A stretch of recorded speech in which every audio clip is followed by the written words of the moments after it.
बच्चों, आप लोग सभी कैसे हो? आशा करती हूँ सभी अच्छे होंगे।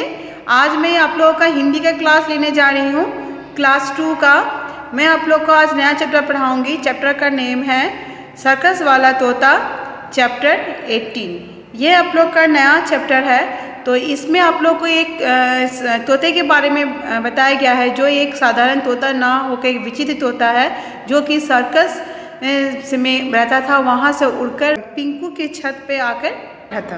तो उसी के बारे में मैं आप लोग को बताऊंगी कि वो जो तोता जो कि सर्कस से उड़कर वो पिंकू के छत पे आकर बैठा था, फिर उसके आगे क्या होता है मैं इसके बारे में बताऊंगी। सभी अपना किताब निकालें। देखिए मैंने ये पेज निकाला। ये आप पेज नंबर 120 निकालें। ये जो है आपका चैप्टर 18 सर्कस वाला तोता। ये पार्ट एक और सर्कस के रोमांचक दृश्य दिखाता है, वहीं एक तोते के बारे में भी बताता है।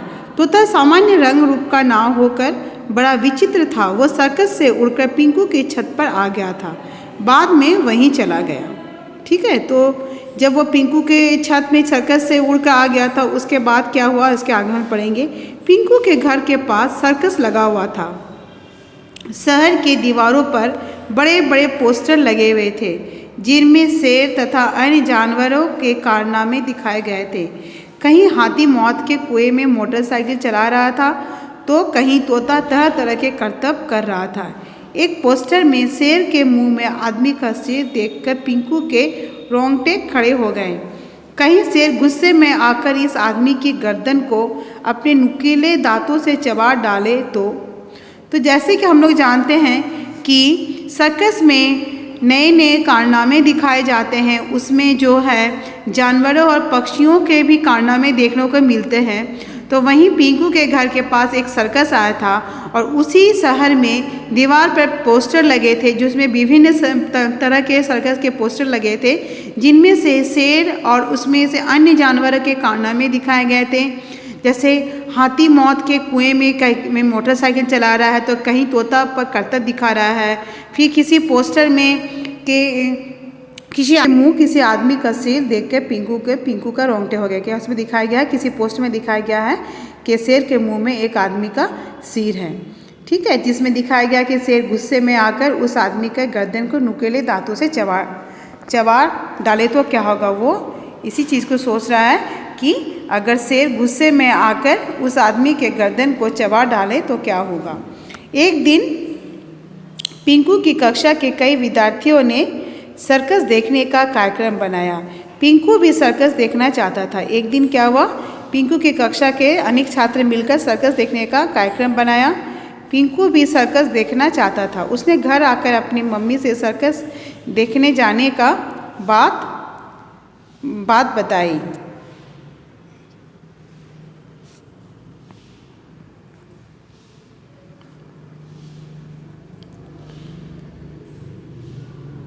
फिर है मम्मी बोली, मैंने भी आज तक सर्कस नहीं देखा है, मैं भी सर्कस देखना चाहती हूँ। ठीक है, पिंकू ने जब उसके सभी विद्यार्थियों ने कक्षा के सर्कस देखने का कार्यक्रम बनाया, तो फिर उसने भी अपनी माँ से कहा कि वो भी सर्कस देखना चाहता है। तो फिर मम्मी ने क्या बोला कि मैंने भी आज तक सर्कस नहीं देखा है, मैं भी देखना चाहती हूँ। मगर पिंकू तो अपने दोस्तों के साथ सर्कस देखना जाना चाहता था। वो मम्मी का उत्तर सुनकर उदास हो गया, लेकिन पिंकू का मन था कि वो अपने दोस्तों के साथ सर्कस देखने जाए। इसलिए उसका जो मम्मी का जो है क्या होगा, मम्मी का उत्तर सुनकर वो उदास हो गया। फिर है नेक्स्ट पेज नंबर, फिर आपका पेज नंबर 121। खाना खाकर चुपचाप अपनी मेज पर बैठकर होमवर्क करने लगा। फिर पिंकू खाना खाकर वो अपने मेज पर होमवर्क करने लगा। आज उसने अपनी प्रिय कार्टून प्रोग्राम भी नहीं देखा। उसने अपनी प्रिय कार्टून के प्रोग्राम भी नहीं देखा। मम्मी सब समझ गई। वो बोली, तू इतना उदास क्यों हो गया? मैंने तुझे सर्कस देखने जाने से मना थोड़ी ही किया था। उसकी माँ ने क्या कहा कि तुम इतने उदास क्यों हो रहे हो? मैंने तुम्हें सर्कस देखने के लिए मना नहीं किया। मैंने तो केवल इतना कहा कि मैं भी सर्कस देखना चाहती हूँ। अच्छा, अभी तू अपने दोस्तों के साथ चला जा, बाद में हमारे साथ भी चलना। उसकी माँ ने क्या कहा कि तुम अपने दोस्तों के साथ भी सर्कस जा सकते हो, फिर बाद में हमारे साथ भी जाना। मम्मी की बात सुनकर पिंकू बहुत खुश हो गया। उसने तेज़ी से अपनी होमवर्क समाप्त किया और क्रिकेट का बैट लेकर खेलने के लिए उड़नछू हो गया।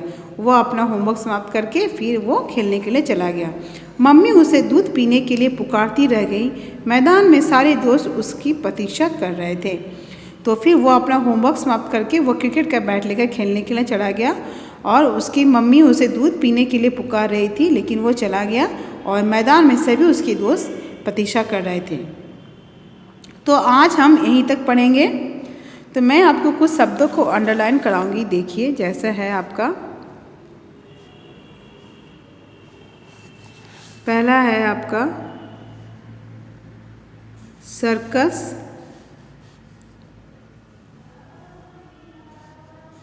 पोस्टर, कारनामे, साइकिल, करतब, रोंगटे, गुस्से, गर्दन, कार्यक्रम,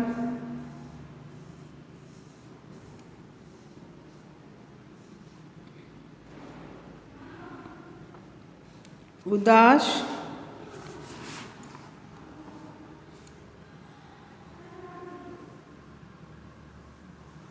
होमवर्क, कार्टून प्रोग्राम,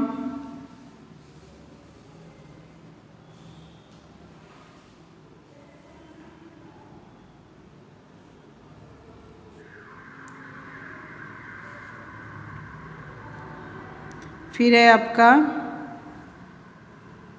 क्रिकेट,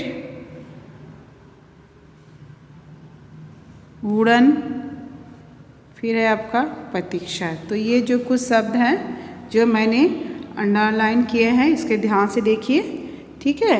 ये आप लोग को इसका जो है इसका स्पेलिंग आपको याद करना है। फिर देखिए इसमें कुछ ये जीवन मूल्य दिए हुए हैं। पहला जैसा है, माँ के प्रति आदर सम्मान का भाव रखना। तो जिसमें इसमें कहा है कि पिंकू जब अपने मन की भावना माँ को वो बताता है कि उसके क्लास के सभी विद्यार्थी जो है, उसके जो सभी दोस्त हैं वो सर्कस देखने जाएंगे, तो फिर उसकी माँ क्या कहती हैं कि वो भी जाएगी। इससे क्या होता है, वो भी जाना चाहती है, तो उससे वो भी एक दिन सर्कस देखने जाएगी। तो ये सुनकर क्या होता है, पिंकू का मन उदास हो जाता है, लेकिन उसने अपनी माँ से कुछ नहीं कहा है। इससे क्या पता चलता है कि वह अपनी माँ की भावनाओं को वह सम्मान करता है, ठीक है। उसकी चूँकि इच्छा थी कि वो अपने दोस्तों के साथ सर्कस देखने जाएगा, फिर भी लेकिन उसने माँ से कुछ नहीं कहा, वो अपनी इच्छा को अपने मन में ही दबाए रखा। तो बच्चों, ये आप लोग का जीवन मूल्य समझ में आ गया है। अब मैं आप लोग को कुछ शब्दार्थ बताऊंगी। जैसे देखिए है यहाँ पे, पहला है आपका कारनामे। कारनामे का मतलब क्या होता है, कर्तव्य, ठीक है। बहुत सारे कर्तव्य दिखाना, जैसे सर्कस में देखते हैं बहुत सारे कारनामे दिखाए जाते हैं। उदास यानी सुस्त, ठीक है, सैड होना, मन खराब होना। तो इस तरह से बहुत सारे शब्दार्थ हैं जो आप लोग को इस तरह से याद करना है। किताब में भी कुछ शब्द हैं जो अगर उसमें कोई दिक्कतें होगी कि उसका भी अर्थ आपको समझ कर लिखना है, आप इसके बारे में पूछ सकते हैं। तो बच्चों, आशा करती हूँ आप लोग को ये चैप्टर समझ में आ गया है। तो इसके आगे का अध्याय मैं आप लोगों को नेक्स्ट क्लास में पढ़ाऊँगी। तो आज के लिए मैं अपना क्लास यहीं समाप्त करती हूँ। धन्यवाद।